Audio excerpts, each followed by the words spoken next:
تو پہلی چیز تو یہ کہ اب تو کافی اچھی ریسورسز بن گئی ہیں. حصن المسلم میری فیوریٹ کتاب رہی ہے بہت عرصے سے، کالج کے دنوں سے. حصن المسلم میں رسول صلی اللہ علیہ وسلم کی مسنون دعائیں جو ثابت ہیں ہر ایکٹیویٹی کے ساتھ، ان کا ذکر ہے ترجمے کے ساتھ انگلش میں.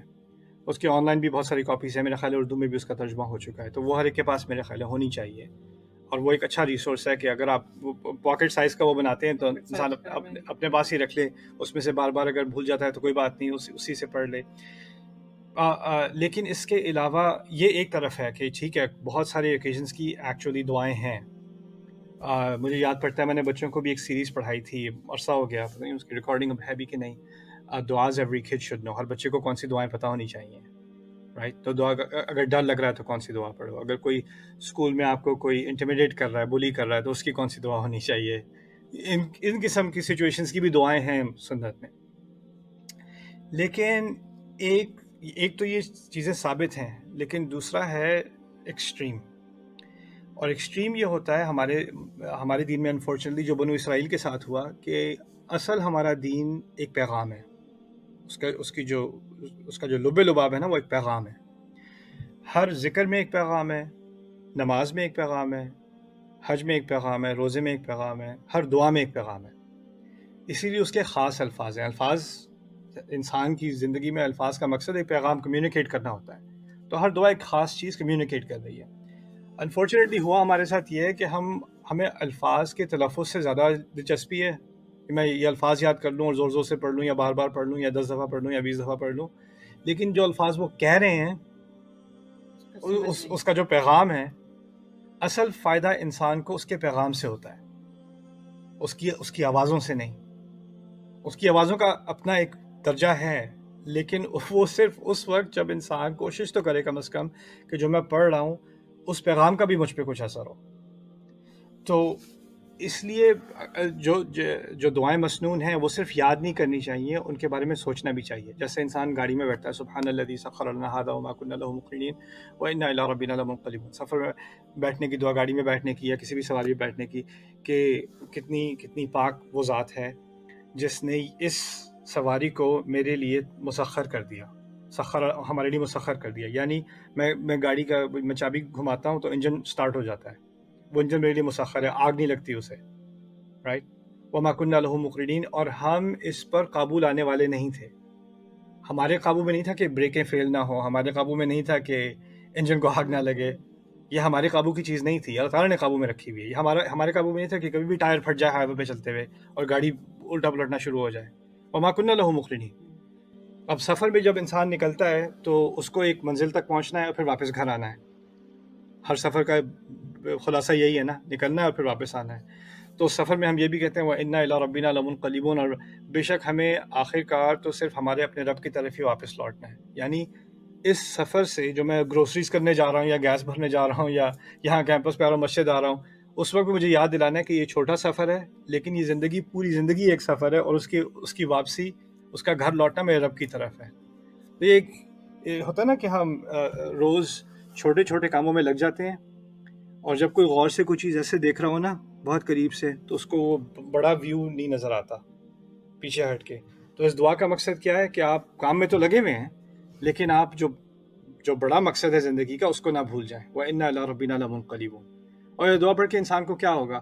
اگر وہ کسی غلط جگہ جا رہا تھا، کچھ غلط لوگوں سے ملنے لگا تھا، کچھ غلط کام کرنے لگا تھا، اس دعا پڑھتے اگر اس کو احساس ہو جائے میں نے واپس تو رب کے پاس جانا ہے، کس منہ سے جاؤں گا، وہ شاید وہ ٹرپ بھی روک دے اپنا جہاں وہ جانے لگا تا.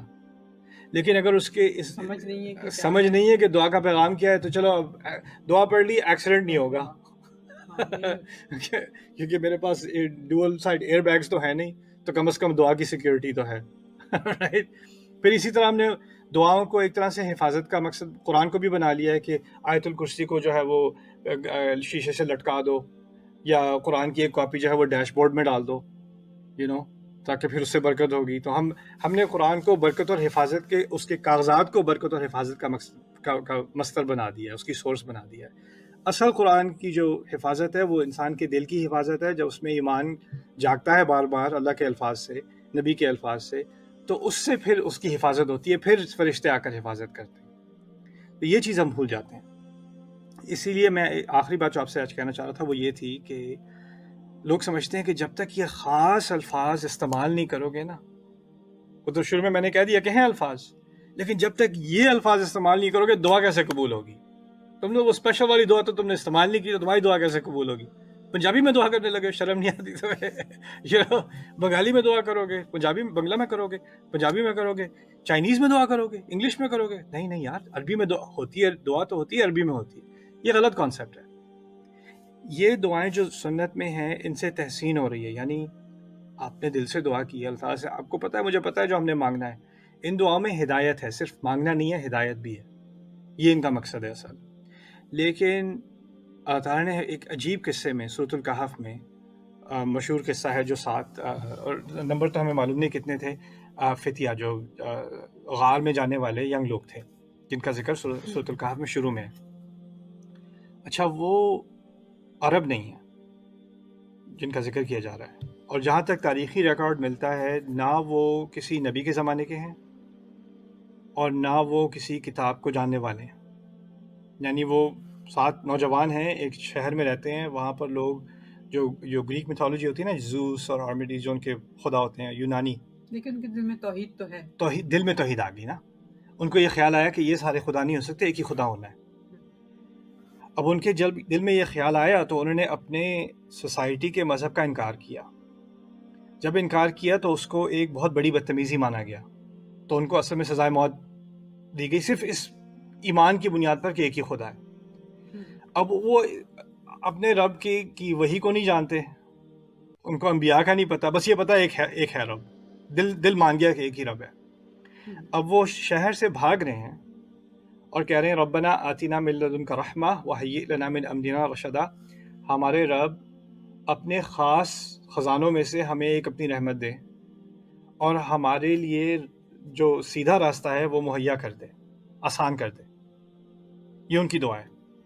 یہ دعا انہوں نے عربی میں نہیں پڑھی، یہ دعا انہوں نے کسی نبی سے نہیں سیکھی، یہ دعا انہوں نے کسی کتاب میں جا کر کسی عالم سے جا کے نہیں، یہ ہم پہاڑ میں جا کے اپنی پناہ لینے لگے اس کے لیے خاص دعا بتا دیں، یہ نہیں کیا انہوں نے۔ ان کے دل سے یہ بات نکلی کہ ہمارے رب اب آپ ہی راستہ دکھا سکتے ہیں اب تو، اور اب ہر طرف سے جو ہے ہمارے اوپر ظلم ہونے والا ہے، رحمت صرف آپ کی طرف سے ہی آ سکتی ہے۔ یہ بھاگتے بھاگتے انہوں نے یہ دل سے انہوں نے یہ دعا کی، اور اللہ تعالیٰ کو یہ دعا اتنی اچھی لگی کیونکہ دل سے نکلی تھی کہ اس کو قرآن میں رکھ دیا۔ اب ہم بڑا قرآن کا عالم، کوئی بھی حافظ، وہ جب بھی دہراتا ہے، ہم تو ویسے بھی سورۃ کہف پڑھنے کی جمعے پہ سنت ہے، ہم اس دعا کو ریپیٹ کرتے ہیں، دہراتے ہیں، اور یہ مسنون دعاؤں میں سے، قرآن کی دعاؤں میں سے ہے، منسوس دعاؤں میں سے ہے۔ لیکن اس کی اصل کیا ہے؟ اصل تو یہ کچھ نوجوان لڑکے جن کا کوئی علم بھی نہیں تھا، بس دل صاف تھا۔ اس سے قرآن ہمیں کیا سکھا رہا ہے؟ دعا کی اصل کیا ہے اور دعا کی خوبصورتی کیا ہے۔ اس کو سمجھنے کے لیے ایک بلڈنگ ہوتی ہے، بلڈنگ کی ایک بنیاد ہوتی ہے، بلڈنگ میں ستون ہوتے ہیں، اور پھر اس کے بعد ڈیکوریشن کی دیواریں بنتی ہیں، پینٹ ہوتا ہے، اور چیزیں خوبصورت لائٹنگ ہوتی ہے، لیکن اصل جو بنیاد ہے وہ دل سے دعا مانگنا ہے۔ اگر بنیاد ہے تو بلڈنگ کھڑی ہے۔ ہم نے کیا کیا ہے؟ بنیاد پہ کوئی زور نہیں ہے، اور جو ساری چیزیں اس کو خوبصورت کرتی ہیں ہمارے دن میں، اس پہ سارا زور ہے۔ وہ بلڈنگ کھڑی نہیں ہے، آپ نے پینٹنگز لگانی شروع کر دی، بنیاد اس کی کھڑی نہیں ہے، ٹھیک ہے نا؟ تو اسی لیے ایک طرف تو یہ سوال ویلڈ ہے کہ اس موقع کی کون سی دعا ہے، اس موقع کی کون سی دعا ہے، لیکن اگر آپ کو کسی موقع کی خاص دعا پتہ نہ ہو تو آپ کے دل میں کسی بھی زبان میں اگر آپ نے اپنے رب سے سنسیئر دعا کی ہے تو اس کا اثر ہوتا ہے، ہمارا رب سنتا ہے۔ اجیب دعوت الداعی اذا دعان، اس میں قید نہیں ہے بالعربیہ، قرآن نے کہہ دیا، اللہ تعالیٰ نے خود فرمایا میں جو بھی دعا کرتا ہے، جب بھی کرتا ہے، میں اس کی دعا کا جواب دیتا ہوں۔ یہ نہیں کہا جو عربی میں کرتا ہے اس کا جواب دیتا ہوں، یا جو میری سکھائی ہوا دعاؤں کو پڑھتا ہے میں صرف انہی کا جواب دیتا ہوں۔ جب بھی کوئی دعا دے گا، جب بھی اپنے رب کو دعا دے گا، وہ سن لے گا۔ یہاں تک کہ میں تو نان مسلمس کو جانتا ہوں جو مسلمان ہونے سے پہلے بار سے نکلا، شراب پی ہوئی ہے، نشے میں ہے، تھوڑا سا نشہ اترتا ہے، اوپر آسمان پہ دیکھ کے کہتا ہے I just need your help، بس تیری مدد، اگر مجھے پتا ہے تم ہو کہیں اوپر، بس میری مدد کر دو۔ کہتا ہے اس کے بعد سے ایک کے بعد ایک میری زندگی میں واقعہ یہ ہوا کہ میں مسلمان ہو گیا۔ نہ اس نے عربی میں دعا کی، نہ کسی سے سیکھی، وہ دل سے اس نے رب کو پکارا ہے اپنے، اس نے اپنی زبان میں اہدنا الصراط المستقیم کہا ہے ایکچولی، اور تعالیٰ نے جواب دیا اس کا، رائٹ. تو یہ چیز اصل میں سمجھنے کی ہے. اس کو آرٹیفیشل نہ بنا لیا جائے، اس کو صرف خالی الفاظ نہ بنا لیا جائے جو دہرائے جائیں، جن کا ورد کیا جائے.